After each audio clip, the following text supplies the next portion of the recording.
Jedrik. The airplane landed, and I carried my carry-on off with a cough, following the scent of Sumatran coffee to a counter where I counted my change.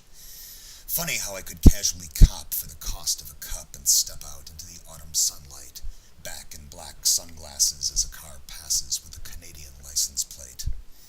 Some guy holds a piece of cardboard that says Jerry. I have no cardboard and no one is here to meet me. I sip, burn my lip, and wonder if Dick was just a dream.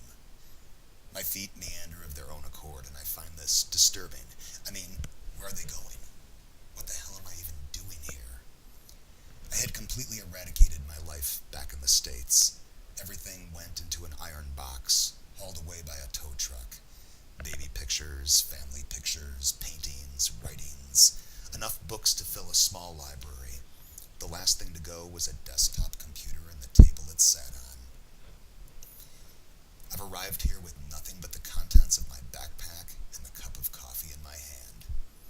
I check my wallet. 55 American dollars. I wonder if there are any illegal immigrants in Canada. You know, jobs paid under the table. I could probably sleep on one of the plastic chairs inside, at least for a night. I sit down on the curb, beginning to accept the fact that I am truly and duly fucked when I hear a passerby as he talks. And you know, there's a fungus that walks. I turn around. What did you just say? I ask. The man stops and looks down at me. I was just talking about slime molds, he says, with a look as if to expect me dumbfounded. I stand up, slinging my backpack over my right shoulder. Yeah, that's what I thought. You know about slime molds?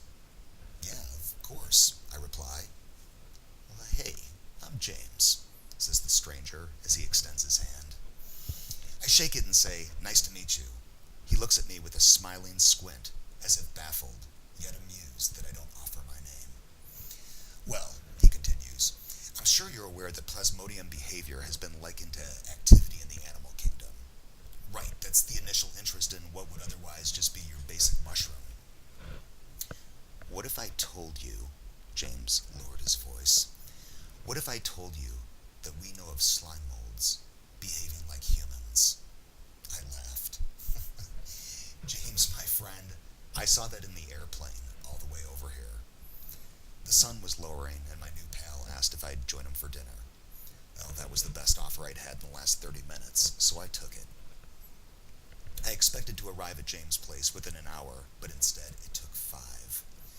On the way, we continued our discussion. So, he said, lowering the sun blind, you saw the human slime molds then? Yeah, the stewardess was one for sure.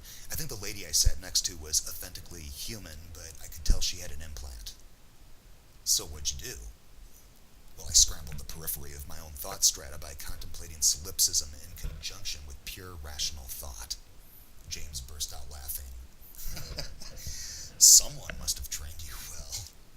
Yeah, well, you don't get better training than spending 10 hours in a train tunnel with a shuggoth. We arrived at James' home. It was really quite a lovely place. His wife was on the porch watering a plant. Looking up with a cheery smile, she simply said, "Hi, dinner's just about ready." That was the weirdest thing. Her husband just brought home a perfect stranger, and she showed no surprise. They didn't even know my name. And that's when it hit me. I didn't even know my name. Just picked these tomatoes this afternoon. Yeah, I offered. They look great. So anyway, James continued as he sat down at the kitchen table, the shuggoth. When did you meet it? I was in Madison, Wisconsin, right outside the Mendota Institution, you know, the place where they put Ed Gein. I could feel the aura around that building beginning to billow, and my dog began to look sickly, so I made tracks towards School Road. There's a little bridge there. As I went under, it elongated right down to the vanishing point. Yep, that's how it starts. Well, my dog collapsed and I turned. "Hi," came a voice from behind me. I turned around and saw a beautiful woman in a purple shirt who had just entered the room. "Jedrik," greeted James. "We were just talking about slime molds and shuggoth. Seems our new friend here is at least a grade 3. Wow, that's nice, Jedrik said as she joined us at the table. Oh, and these tomatoes look yummy. Jedrik is a grade 42, James said, and then went back to the conversation. So after the vanishing point, they obviously went on to split the blue lines. Jedrik giggled and popped a cherry tomato into her mouth. I watched as she chewed. Her deep brown eyes were focused on the table and then shifted to meet mine. I felt as if her pupils were penetrating my essence. Yeah, they split them. And then I could see the light, from the eyes. Everything here was so perfect, so right, and yet I felt an uneasy twist in my guts, as if I were only here in ghost form. James' wife, whose name I didn't know yet, set plates in front of us and asked, "So what brings you here?" "Stranger." "United Airlines and your husband?" I replied. James' tone suddenly changed. "Yeah, and what exactly did you come here for?" "A free salad," I thought. What the fuck was happening? "Nothing is free," said Jedrik. Did she just read my mind? "In fact," she continued, "no one is free, especially not you." Now I was dumbfounded. I was torn between an increasing feeling of sadness and attraction for this woman. "What's in your backpack?" asked James. I didn't remember, so I began emptying its contents onto the table. Let's see here. Toothbrush, half a tube of paste, some pencils, 2 notebooks, a Bic pen, 3 butane lighters, 2.5 packs of Camel Lights, a t-shirt with a skull on it, an old book from the 1800s. "That's mine," said Jedrik, taking it from my hands. Yeah, and some letters and a pair of socks." "You mean you don't have an extra pair of pants?" No, I guess not." "Well, what are you going to do when you need to wash the ones you're wearing?" "I don't know, I thought maybe I'd just use the sink in a public restroom." Once more, James looked baffled and amused at the same time. "So you mean to tell me you were planning on standing there in your boxers and washing your pants?" "Well, I'm not wearing any underwear." "Man, it does not look like you planned very well. So you're basically saying that you're a level 3, and yet you got on a plane with $55 American, flew into the country, and just got out with no idea what you were going to do." What was it with these people? Were they all telepaths? How did he know what was in my wallet? "He knows," said Jedrik, smiling her sweet smile, "because I know. So I telepathically told him. And that was really stupid of you not to bring a second pair of pants." I felt as if I were about to remember a dream. I could sense it, kind of feel it, but I couldn't quite grok it. And why was I using the word grok? "Because I do," answered the brown-eyed telepath. "That's right. And I also remember your dream.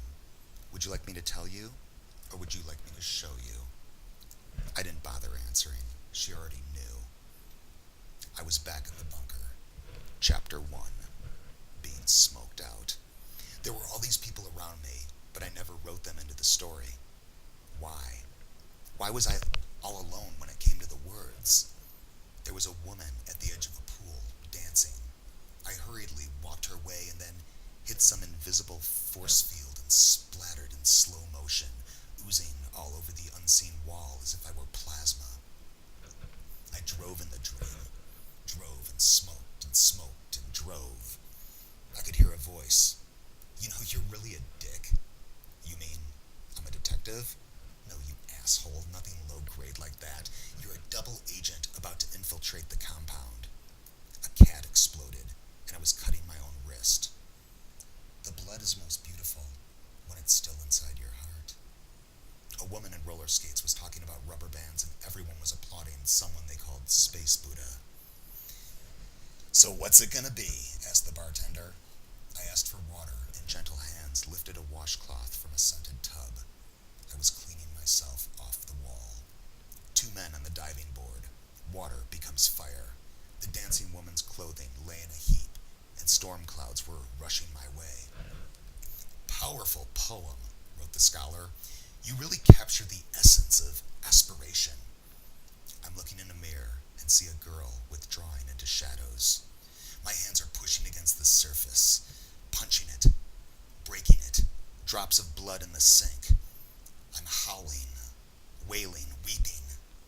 I pick up a shard, look at it for 8 seconds, and then I slash my own throat. Everything goes hell black, and my chest is squeezing in the darkness. The black becomes encircled by brown, and then surrounded by white, as my face is slowly moving back from hers. I pause and feel so ill.